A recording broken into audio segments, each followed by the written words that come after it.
السلام عليكم ورحمة الله وبركاته.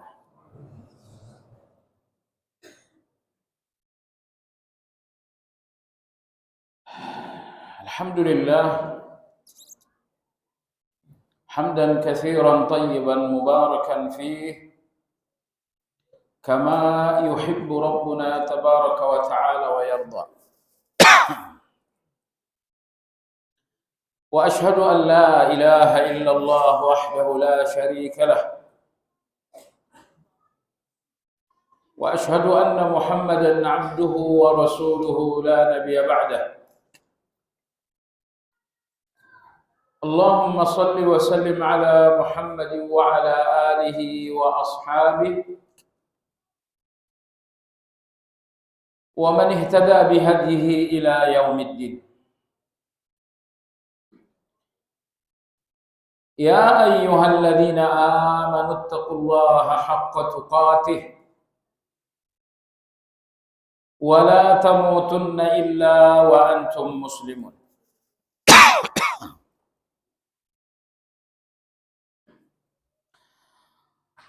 Kaum muslimin wal muslimat rahimakumullah.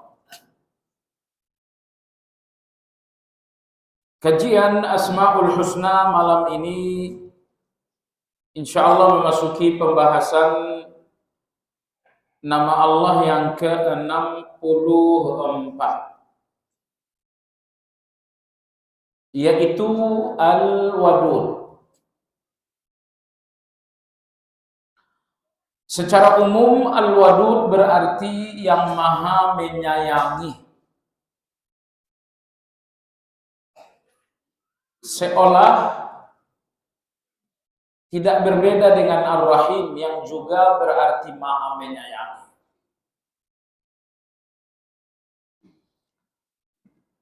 Tetapi betulkah Al-Wadud dengan Ar-Rahim betul-betul sama dan tidak berbeda sama sekali? Jawabannya, dua-duanya memang cinta, dua-duanya memang sayang, tapi duanya adalah cinta yang berbeda.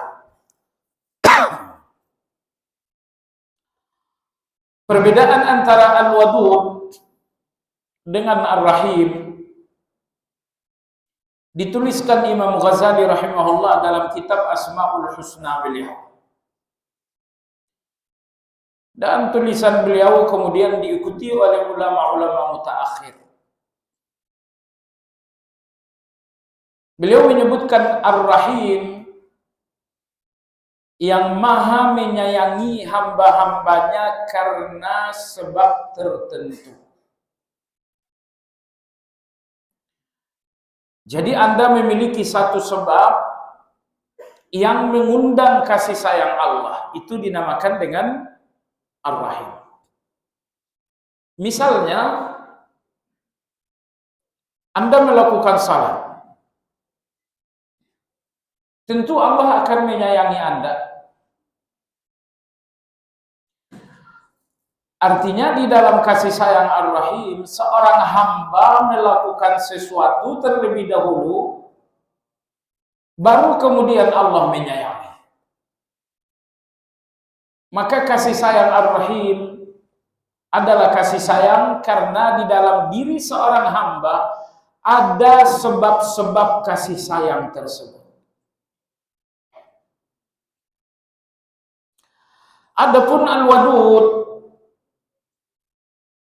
yang maha menyayangi walau tanpa ada sebab dari yang disayang.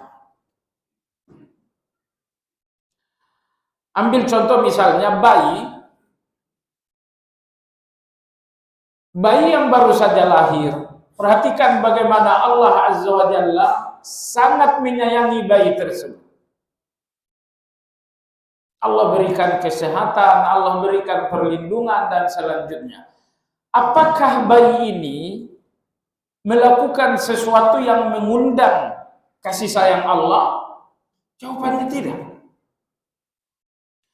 Maka kasih sayang Allah tanpa ada sebab dari hamba ini dinamakan kasih sayang kasih sayang apa dong? Al-Wadud. Tapi kasih sayang Allah, karena ada sebab kasih sayang itu dari seorang hamba, ini dinamakan dengan Ar-Rahim. Baik, itulah perbedaan antara kasih sayang Al-Wadud dan kasih sayang Ar-Rahim.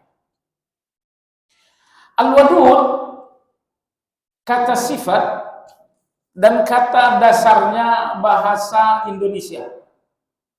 Maka Anda kalau menghadiri pernikahan selalu terdengar baik oleh KUA atau penceramah mengatakan semoga rumah tangga ini penuh dengan mawaddah warahmah. Mawaddah adalah kata dasar dari Al-Wadud. Wadud adalah kata sifat, kata dasarnya adalah Al-Mawaddah. Jemaah sekalian yang saya hormati, itulah perbedaan antara Al-Wadud dengan Ar-Rahim. Dua-duanya sama-sama kasih sayang, tapi dua-duanya adalah kasih sayang yang berbeda. Al-Wadud adalah kasih sayang Allah, karena sebab kasih sayang itu ada dalam diri seorang hamba. Tetapi Al-Wadud adalah kasih sayang Allah, walau sebab kasih sayang itu tidak ada dalam diri seorang hamba. Baik jemaah sekalian yang saya hormati,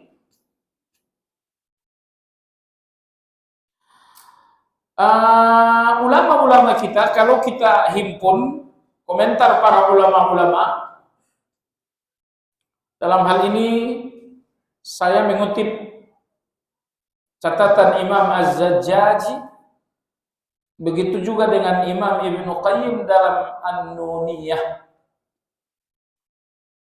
Maka kesimpulan dari tafsir ulama-ulama tentang Al-Wadud ada 3. Al-Wadud artinya yang maha mencintai. Maka Allah mencintai para nabi-nabi, Allah mencintai as-siddiqun, Allah mencintai as-syuhada, dan Allah mencintai as-salihun. Allah maha mencintai. Tafsir yang kedua, Al-Wadud berarti isim maf'ul. Kalau yang pertama Al-Wadud dengan arti isim fa'il, Allah maha mencintai, maka Al-Wadud juga berarti isim maf'ul yang artinya Allah maha dicintai. Allah maha dicintai. Kenapa bisa begitu? Karena Al-Wadud jamaah sekalian dalam bahasa Arab dinamakan sifat atau sigat mubalaghah. Sigat mubalaghah terkadang diartikan dengan isim fa'il, terkadang diartikan dengan isim maf'ul. Dengan kata lain, sigat mubalaghah itu memungkinkan dua sifat. Sigat mubalaghah ada 6 ya. Salah satunya adalah wadud. Sigat mubalaghah memungkinkan dua makna. Yang pertama adalah makna isim fa'il, yang kedua makna isim maf'ul. Kalau al-wadud diartikan dengan isim fa'il, maka artinya adalah yang maha mencintai. Tapi kalau al-wadud diartikan dengan isim maf'ul, maka artinya adalah maha mencintai. Nah, dari dua tafsir ini mana yang benar? Jawabannya dua-duanya benar. Sehingga al-wadud artinya maha mencintai dan dicintai. Kalau Anda menafikan isim maf'ul, Allah maha mencintai tidak dicintai, Anda salah. Atau Anda mengakui isim maf'ul tapi tidak mengakui isim fa'il, Anda pun salah. Kenapa demikian? Karena kata al-wadud mengandung dua arti, fa'il dan maf'ul. Sehingga karena dua-duanya tercakup di dalam al-wadud, sigat mubalaghah, maka Anda nggak boleh membuang yang satu tanpa yang lain. Baik. Jemaah sekalian, saya ingin fokus pada makna yang kedua. Al-Wadud, Allah Maha dicintai. Yang pertama, Allah Maha mencintai. Mencintai dan dicintai, Anda bisa temukan penegasan ini pada ayat 54 dalam surat Al-Maidah. May yartadda minkum an dinihi fasawfa ya'ti Allahu biqaumin yuhibbuhum wa yuhibbunah. Hai orang-orang beriman, kalau kalian murtad dari agama ini, maka Allah akan menggantikan kalian dengan orang-orang yang yuhibbuhum wa yuhibbunah. Allah akan menggantikan kalian dengan orang-orang yang mencintai Allah dan Allah pun cinta dengan mereka. Inilah Al-Wadud. Allah cinta dengan mereka, mereka pun cinta dengan Allah Azza wa Jalla. Berarti cinta satu pihak atau cinta dua pihak? Cinta dua pihak. Tapi Imam Ibnul Jauzi, bukan Imam Ibnu Qayyim, Imam Ibnul Jauzi, Abul Faraj Ibnul Jauzi, beliau mengatakan Allah cinta, hamba cinta. Yuhibbuhum wa yuhibbuna. Tetapi cinta Allah selalu mendahului cinta hamba. Jadi tidak pernah hamba mencintai Allah terlebih dahulu, tapi Allah dulu yang mencintai hamba, sehingga hamba itu pun kemudian mencintai Allah. Mana dalilnya? Dalilnya ada ayat 54 dalam surat Al-Maidah. Allah berfirman, "Fasawfa ya'ti Allahu biqaumin yuhibbuhum wa yuhibbunah." Yuhibbuhum, Allah cinta mereka, wa yuhibbunah, mereka pun cinta kepada Allah. Maka Allah sebutkan cintanya terlebih dahulu, kemudian Allah sebutkan cinta hamba. Dari ayat ini Imam Ibnul Jauzi Abul Farad rahimahullah, beliau menegaskan Allah cinta, mereka cinta, tapi cinta Allah selalu terdahulu, kemudian cinta makhluk. Jadi betapa agungnya Allah Azza wa Jalla. Baik jemaah sekalian yang saya hormati, seorang Badui bergantung di tenda Ka'bah, beliau sambil berdoa, "Ya Allah, Engkau mengundang cintaku dengan nikmat-Mu padahal Kau tidak membutuhkan aku. Dan aku mengundang kebencian-Mu dengan dosaku, padahal aku tidak bisa lepas dari." Coba untuk merenungkan, doa ini sebenarnya sangat panjang, saya hanya ambil bagian terpenting. Ya Allah, Engkau mengundang cintaku dengan nikmat-Mu, padahal Engkau tidak membutuhkan aku. Engkau berikan aku uang agar aku mencintai-Mu. Engkau berikan aku sehat agar aku mencintai-Mu. Engkau berikan aku anak agar aku mencintai-Mu. Engkau undang cintaku dengan nikmat-Mu padahal Engkau tidak membutuhkanku.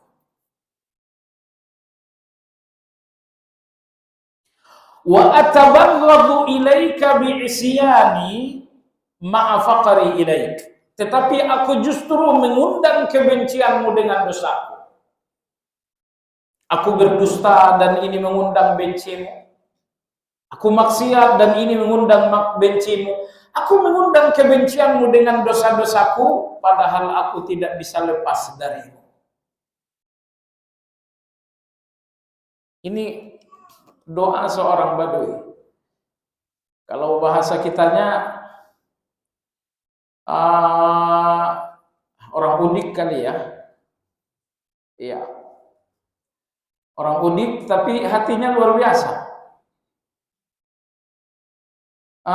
Baik jemaah sekalian yang saya hormati,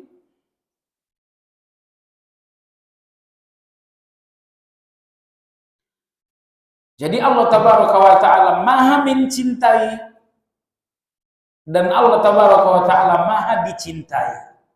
yuhibbuhum wa yuhibbunah. Inilah makna al-wadud. Tapi Allah cinta, Anda cinta. Dari dua cinta ini, manakah cinta yang pertama dan mendahului? Jawabannya, cinta Allah selalu mendahului cinta hamba. Dan ini menunjukkan betapa agungnya cinta Allah kepada hambanya. Jemaah sekalian yang saya hormati, lalu yang ketiga masih merupakan tafsir dari Al-Wadud. Ini datang dari Imam Az-Zajjaj rahimahullah ta'ala. Beliau mengatakan Al-Wadud adalah yang maha mencintakan orang beriman kepada yang lain.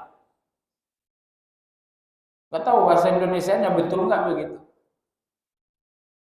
Yang maha mencintakan. Artinya yang membuat Anda dicintai orang lain.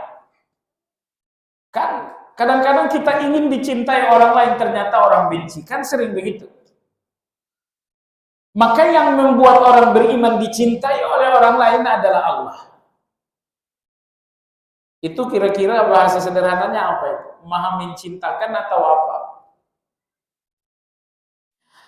Dalam surat Maryam ayat 96 Allah Subhanahu wa taala berfirman, "Innal ladzina amanu wa 'amilus shalihat sayaj'alu lahumur rahmanu wudda." Sesungguhnya orang beriman wa 'amilus shalihat, mereka pun beramal saleh, sayaj'alu lahumur rahmanu wudda, niscaya Ar-Rahman akan meletakkan dalam hati mereka wud dan cinta. Apa maksud ayat? Anda bertemu dengan seorang mukmin, Anda nggak tahu siapa namanya, di mana tempat tinggalnya, hanya dengan dia seorang mukmin yang beramal saleh, Anda tidak bisa menahan hati kecuali harus mencintai.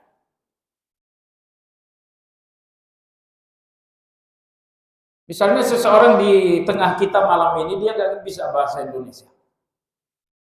Anda nggak tahu namanya siapa, negaranya dari mana, itu kan? Anda tahu kan?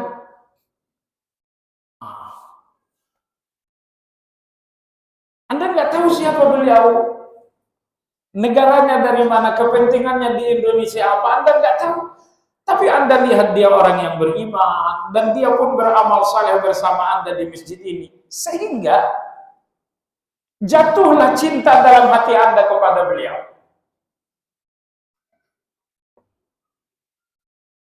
Ini makna firman Allah pada ayat 96 dalam surat Al-Maryam, "Innal ladzina amanu wa 'amilus shalihat sayaj'alu lahumur rahmanu wudda." Sesungguhnya orang-orang yang beriman, orang-orang yang beramal saleh, Allah akan berikan kepada mereka cinta dari orang lain. Anda beriman, Anda beramal saleh, Allah akan membuat orang lain cinta dengan Anda. Anda nggak memberikan apa-apa, bahkan mungkin Anda pun tidak menegur. Anda hanya beriman, Anda hanya beramal saleh, tiba-tiba Allah menjatuhkan cinta di dalam jiwa manusia kepada Anda. Inilah makna Al-Wadud yang ketiga. Ayat 96 dalam surat Maryam. Yang maha mencintakan orang beriman kepada orang lain. Jadi kesimpulan inilah tiga arti atau tafsir Al-Wadud. Yang maha mencintai, yang maha dicintai, dan yang maha mencintakan orang-orang yang beriman kepada selain mereka. Jadi tidak ada orang beriman melainkan dicintai. Orang kafir sekalipun mereka cinta dengan orang-orang yang beriman dengan hati mereka, walau dengan mulut mereka mencaci maki. Orang-orang Quraisy mereka mencaci maki tapi dengan mulut mereka. Adapun dengan hati mereka mencintai. Dan ini salah satu karamah yang Allah berikan kepada orang-orang beriman, bahwa mereka dicintai siapapun dimanapun mereka berada. Ayat 96 surat Maryam. Maka Al-Wadud yang maha mencintai, maha dicintai, dan yang maha mencintakan orang beriman kepada selain mereka. Baik jemaah sekalian yang saya hormati, itulah 3 pengertian Al-Wadud.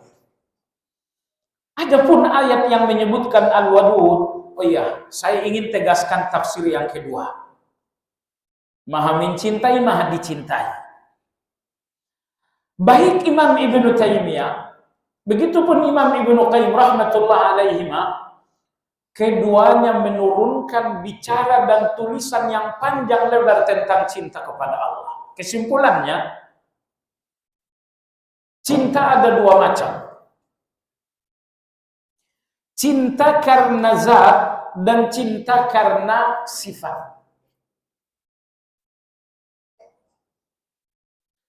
Yang dicintai, misalnya Anda mencintai si fulan, orangnya pintar.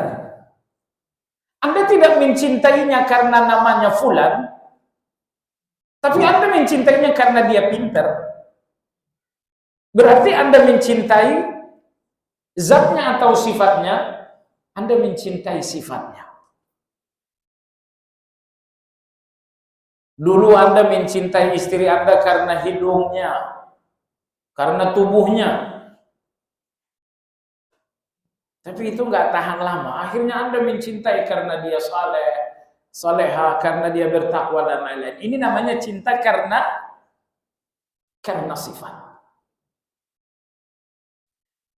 Adapun Allah Azza wa Jalla, satu-satunya yang dicintai karena zat hanya Allah Azza wa Jalla. Ibnu Qayyim berkata, semua cinta kepada selain Allah adalah cinta karena sifat. Dan cinta karena sifat ini akan berakhir pada cinta kepada Allah. Anda cinta fulan karena pintar? Iya. Siapa yang ngasih pintar? Allah. Anda cinta fulan karena suaranya bagus? Iya. Suara bagusnya siapa yang ngasih? Allah. Anda cinta fulan karena dia seorang dermawan? Iya. Siapa yang membuatnya dermawan dan memberikannya kekayaan untuk dermawan? Allah. Jadi, semua cinta kepada selain Allah adalah cinta karena sifat. Dan semua cinta karena sifat akan berakhir pada cinta kepada Allah, karena Allah adalah sumber dari segala sifat-sifat itu. Termasuk Nabi kita Shallallahu Alaihi Wasallam, kita tidak mencintai beliau karena zat, tapi kita mencintai beliau karena sifat. Orang tua Anda tidak mencintai orang tua Anda karena zat, tetapi karena sifat.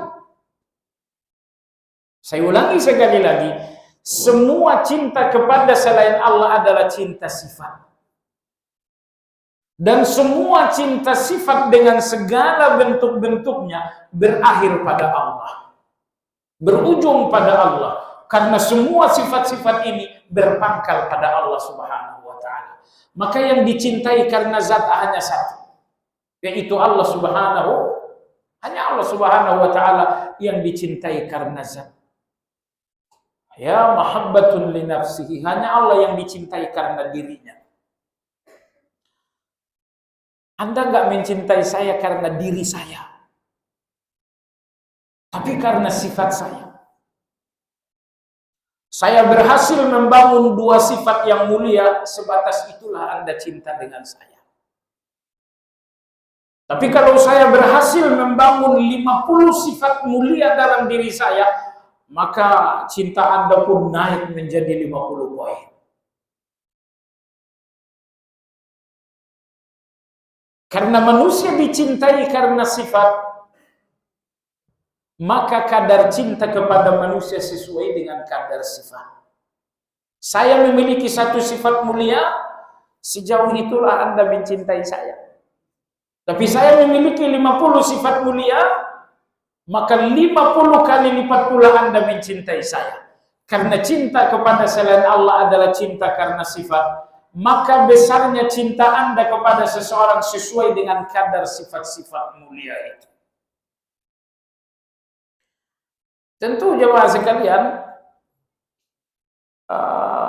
orang-orang yang berdosa, mereka mencintai karena sifat yang tercela. Kamu kenapa cinta dengan fulan? Oh, itu bandar saya soal rokok.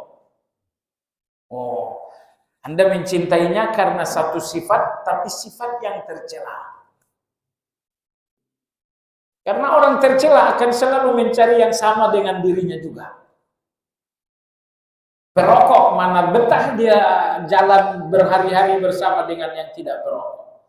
Besok kita jalan-jalan ke pantai, berapa hari? 5 hari. Siapa aja? Fulan. Ini mah orang nggak merokok. Gimana dengan? Oh, nggak jadi ikut, saya nggak jadi ikut. Dia nggak bisa melampiaskan syahwat bernama syahwat rokok. Makanya dia menghindar dari para perokok. Baik jemaah sekalian yang saya hormati. Jadi yang dicintai karena dirinya, karena zatnya hanya Allah. Karena selain Allah hanya dicintai karena sifat. Karena selain Allah dicintai karena sifat, maka tidak ada manusia yang dicintai 100%. Tidak ada manusia yang dicintai 100%. Yang dicintai 100% secara mutlak, secara absolut, hanya Allah. Jadi Allah dicintai karena zatnya, maka cinta untuk Allah adalah cinta 100%. Dan karena manusia dicintai karena sifatnya, maka cinta untuk manusia tidak pernah cinta 100%.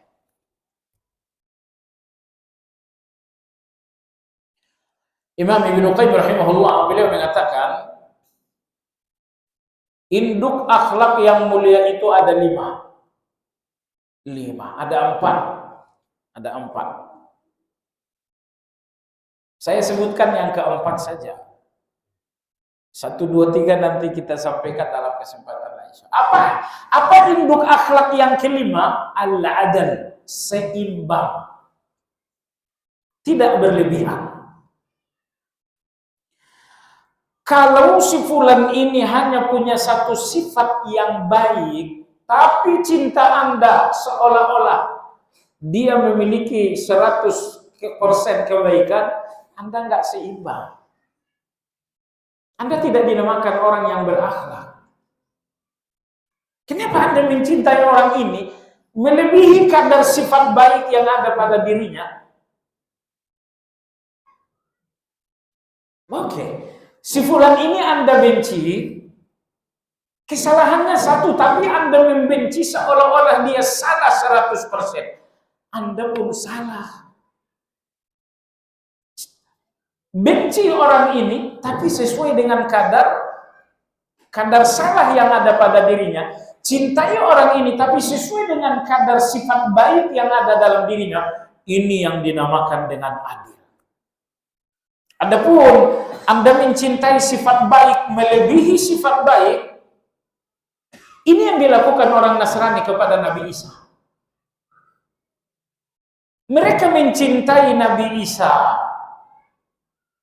karena sifat-sifat baik dan kelebihan pada diri Nabi Isa. Tapi cinta itu melebihi kadar. Dan itu yang dilakukan. Yang kedua, kebencian melebihi kadar. Ini yang dilakukan oleh orang-orang Yahudi kepada Nabi Zakaria alaihissalam. Mereka membencinya melebihi kadar, akhirnya mereka membunuh.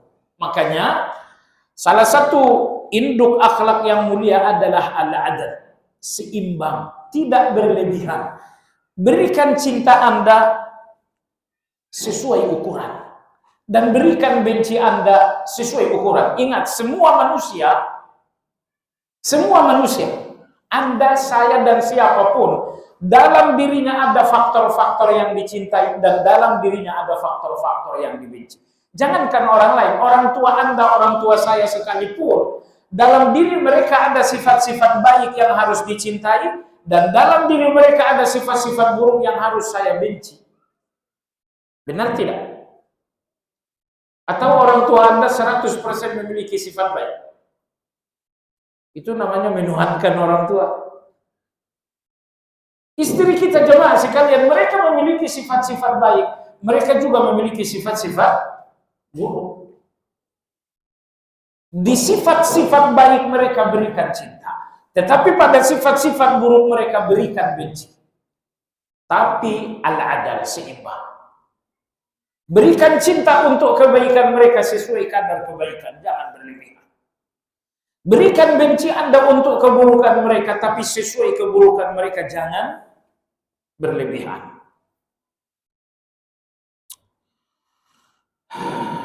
Hadis riwayat Imam Bukhari dan lain-lain. Anda tahu persaingan tajam antara istri-istri Nabi kita sallallahu alaihi wasallam terjadi antara Aisyah dengan Zainab bintu siapa? Istri Nabi bernama Zainab, 2 orang. Zainab bintu Khuzaimah, satu lagi Zainab bintu Jahsh. Persaingan antara Aisyah dengan yang mana? Jahsh. Karena kalau Zainab bintu Khuzaimah lebih tua justru dari Nabi kita. Jadi suatu hari Nabi kita sedang berada dalam giliran Aisyah radhiyallahu anhunna jami'an. Tiba-tiba Zainab bintu Jahsh seolah-olah merusak situasi. Dikirimkanlah oleh Zainab masakan kesukaan Nabi SAW. Mestinya kan kalau kamu punya masakan kesukaan, pas giliran kamu aja. Jangan pada saat giliran orang lain, kan gitu kan? Nah ini Rasulullah Shallallahu Alaihi Wasallam berada dalam giliran Aisyah radhiyallahu anha. Tiba-tiba Zainab mengirimkan masakan kesukaan Nabi SAW. Sampailah masakan ini melalui bukan COD, melalui seorang suruhan.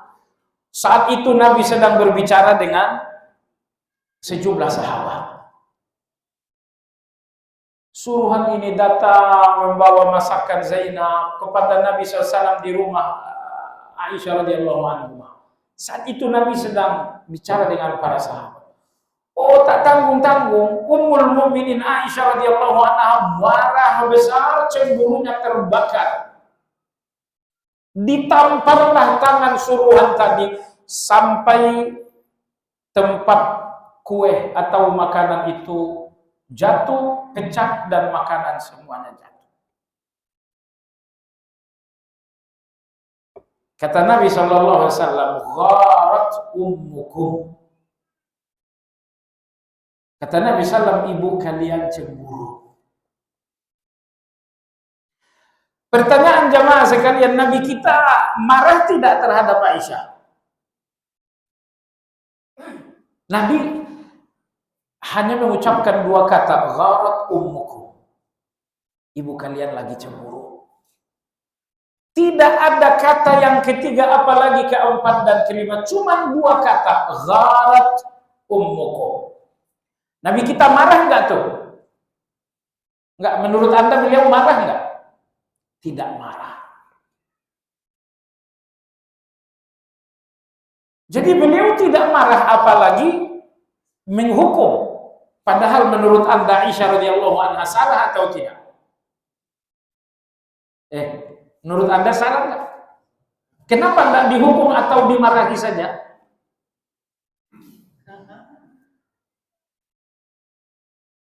Saya kasih jawabannya, tapi Anda amalkan baik-baik.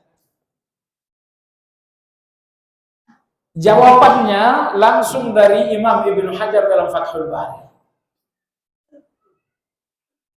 Kata Imam Ibnu Hajar, Aisyah radhiyallahu anha melakukan kesalahan,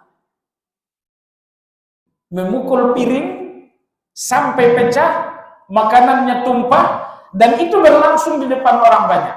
Aisyah melakukan kesalahan. Alih-alih menghukum, marah pun Rasulullah tidak. Kenapa demikian? Kata Imam Ibnu Hajar rahimahullah, kesalahan yang disebabkan karena fitrah tidak boleh dimarahi dan dihukum. Kesalahan karena fitrah tidak boleh dimarahi apalagi dihukum. Berikan nasihat. Oh iya, wajib Anda memberikan nasihat. Tapi bolehkah Anda marah? Enggak. Menghukum? Enggak boleh. Kenapa? Kesalahan karena fitrah tidak boleh dihukum, tidak boleh dimarahi.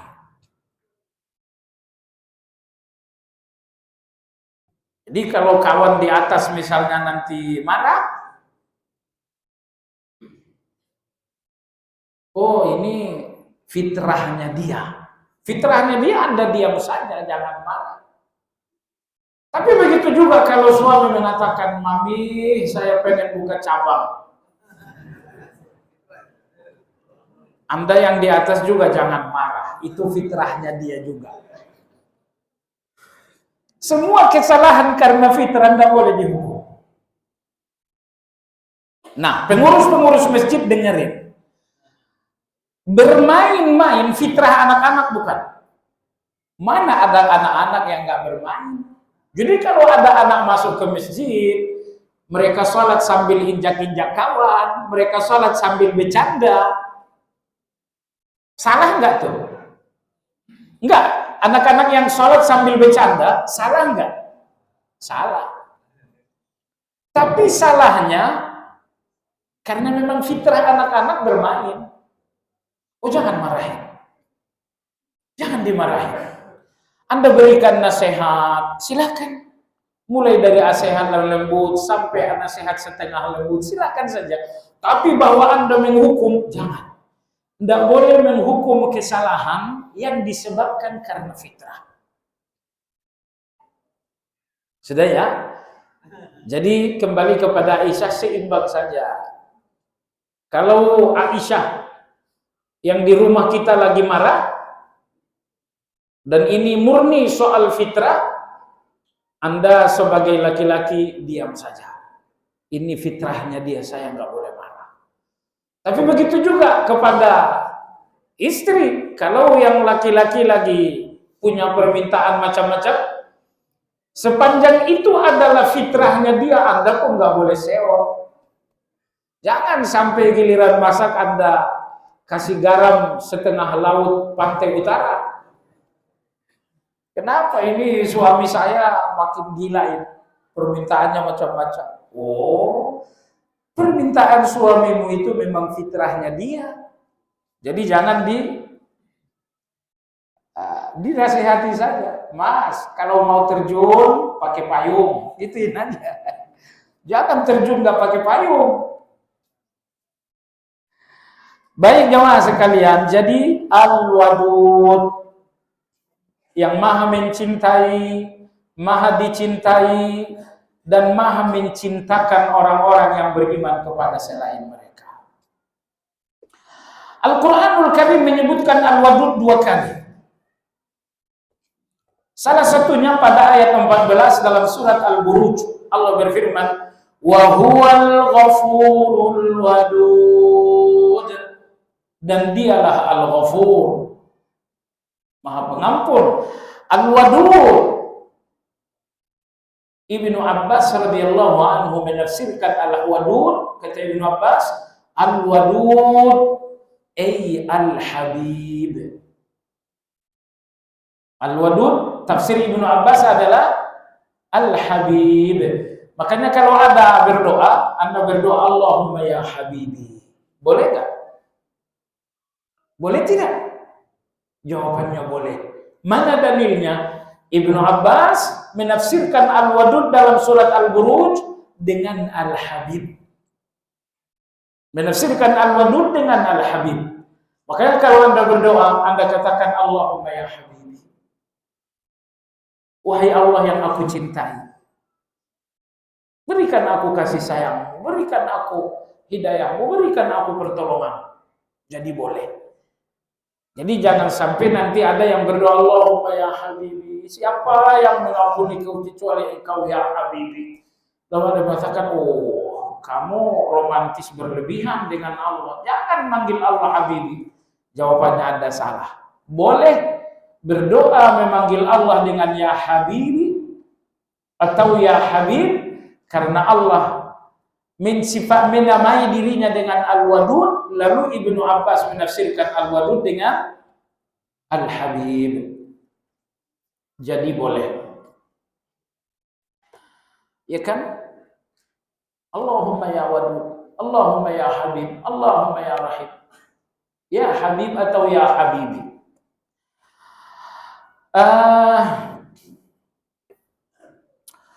Ulama-ulama kita menyebutkan cara berdoa ada 3. Tiga-tiganya ada dalam Al-Quran dan hadis. Cara berdoa yang pertama tasbih. Cara berdoa yang kedua talwih. Cara berdoa yang ketiga adalah as-sana. Baik. Doa yang pertama doa tasrih, doa yang jelas. Anda mengatakan, ya Allah, kasihkanlah aku rezeki. Ya Allah, berikanlah aku uang. Tegas Anda menyampaikan permintaan. Ini namanya doa yang tasrih.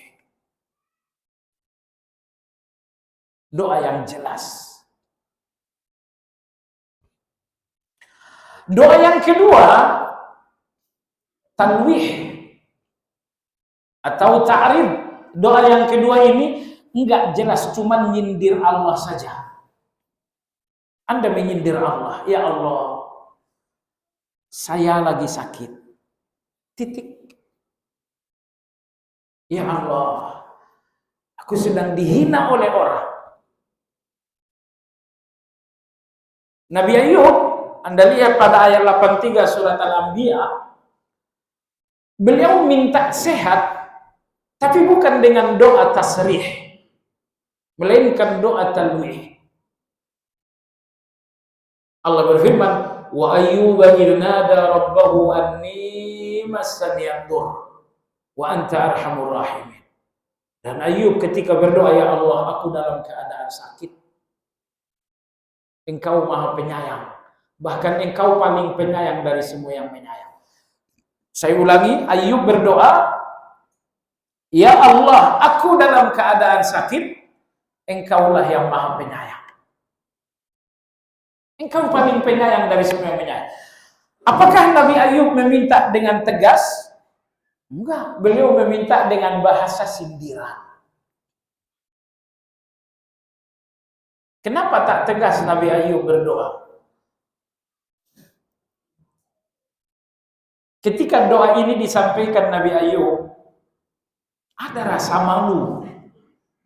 Ada rasa malu yang benar-benar mengoyak-ngoyak hati Nabi Ayub saat itu. Apa itu? Dalam kondisi Nabi Ayub sakit parah, tiba-tiba dia mendengarkan 2 orang berbicara. Menurut kamu sahabat kita Nabi Ayub bagaimana sih? Sakit lama sekali. Udah 18 tahun sakit, nggak sembuh-sembuh juga. Kawannya mengatakan, saya yakin ini sakit sampai 18 tahun karena Ayub ini ada dosa ini. Nah, disitulah Nabi Ayub malu dengan Allah. Karena rasa malu ini, maka dia minta kesehatan, tapi tidak lagi dengan bahasa yang tegas.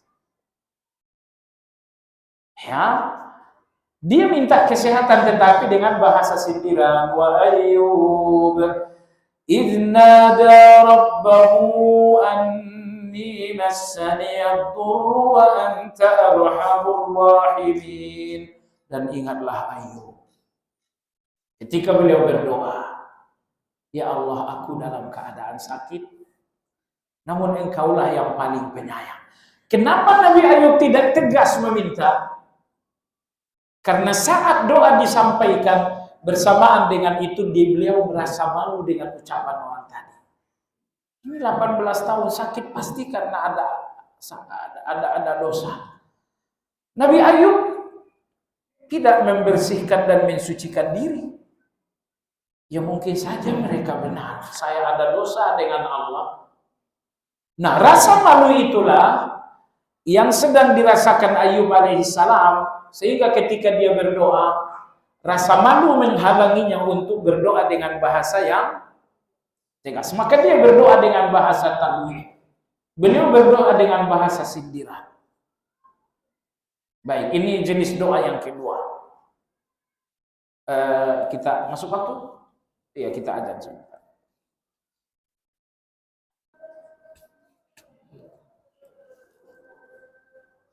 Baik. Jadi cara berdoa yang pertama, berdoa dengan bahasa yang tegas. Rabbana atina fid dunya hasanah. Ya Allah, berikanlah kami di dunia ini hasanah. Anas radhiyallahu anhu mengatakan, doa paling sering dibacakan Nabi kita adalah Rabbana atina fid dunya hasanah wa fil akhirati hasanah wa qina adzabannar. Ya Allah, berikan kami di dunia ini hasanah. Apa arti hasanah? Kebaikan. Berikan kami istri tapi hasanah. Berikan kami anak-anak tapi hasanah. Berikan kami rumah dengan lingkup tapi hasanah. Berikan pekerjaan tapi hasanah. Jadi hasanah ini mencakup semuanya.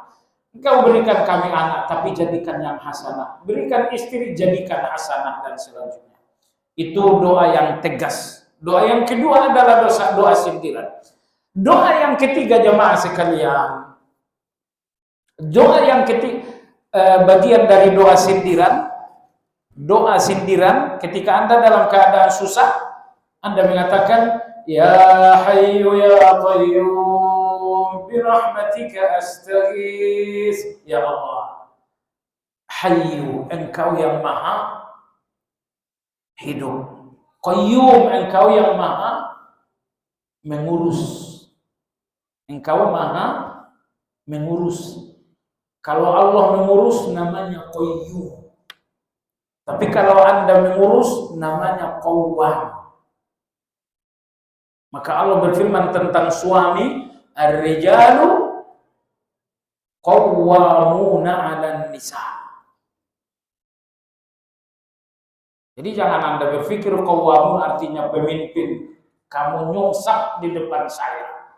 Bukan itu maksud dari qawwam. Qawwam dalam ayat itu masdar dari al-qiwamah, yang artinya adalah mengurus, bertanggung jawab.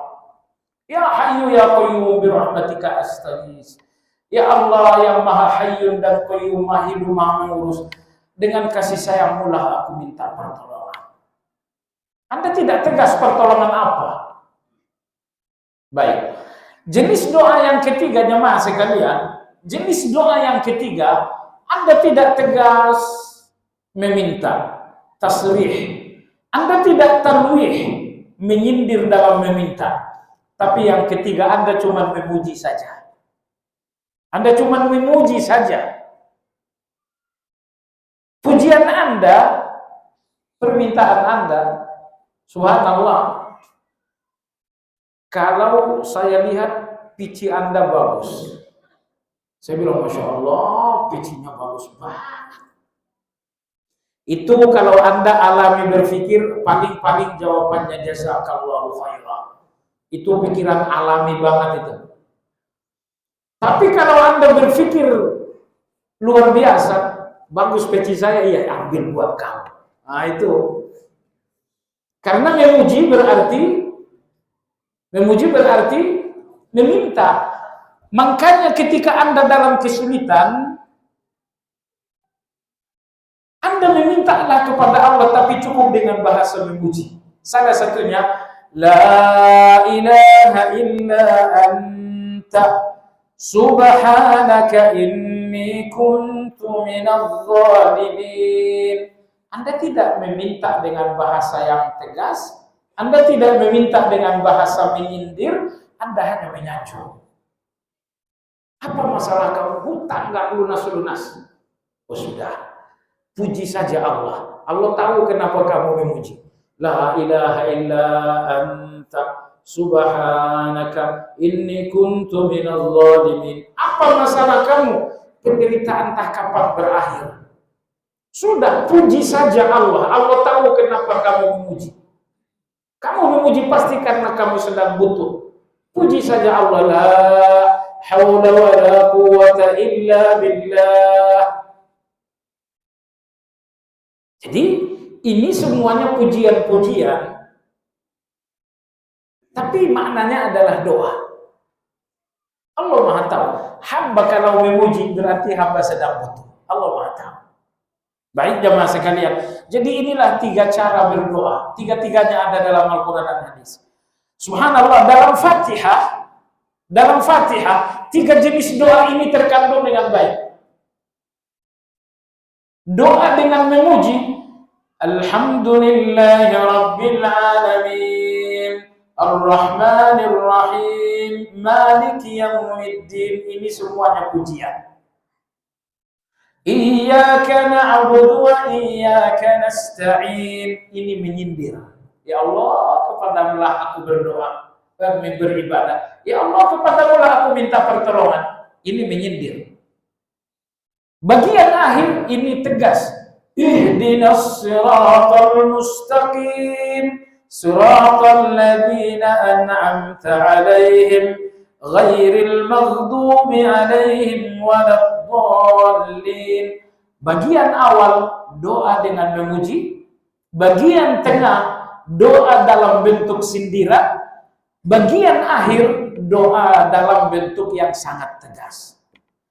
Jadi Anda kalau mau berdoa, silahkan pilih salah satunya. Kalau Anda gabungkan 3-tiganya itu jauh lebih bagus. Nabi Adam ketika diusir dari surga, ini penutup, Nabi Adam minta ampun, tapi dia tidak meminta dengan bahasa tegas. Kenapa enggak dengan bahasa tegas?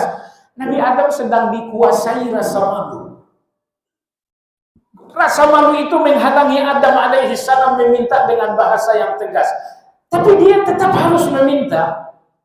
Maka dia menggunakan bahasa sindiran. Apa kata Adam? Rabbana zalamna anfusana wa illam taghfir lana wa tarhamna lanakunanna minal khasirin. Rabbana zalamna anfusana, ya Allah, kami telah melakukan dosa. Wa illam taghfir lana wa tarhamna, kalau tidak diampuni, kalau tidak disayangi kami pasti akan rugi. Adam minta enggak?